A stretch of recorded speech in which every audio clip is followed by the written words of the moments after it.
প্রথমেই পুষ্পস্তবক অর্পণ করবেন গণপ্রজাতন্ত্রী বাংলাদেশের পক্ষে মিস্টার হোসেনা বেগম, জেলা প্রশাসক ও বিজ্ঞ জেলা ম্যাজিস্ট্রেট শরীয়তপুর।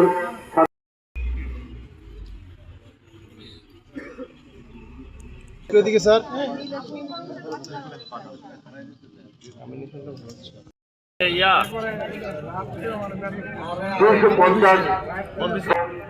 অত্যন্ত সুশৃঙ্খল ভাবে খালি পায়ে এই সৈনিক বীর মুক্তিযোদ্ধা শরীয়তপুর জেলার এবং লাল সবুজের পতাকা ফিরিয়ে নিয়ে দিয়েছিলেন সেই বীর মুক্তিযোদ্ধা উপজেলা পরিষদ শরীয়তপুর সদর শরীয়তপুর দল শরীয়তপুর জেলা শাখা জাতীয়তাবাদী স্বেচ্ছাসেবক দল শরীয়তপুর জেলা শাখা শরীয়তপুর।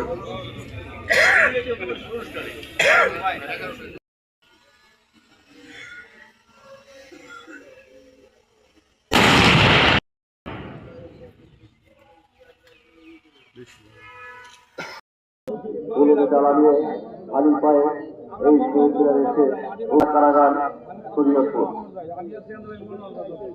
মনে আমার গল্প ওঠে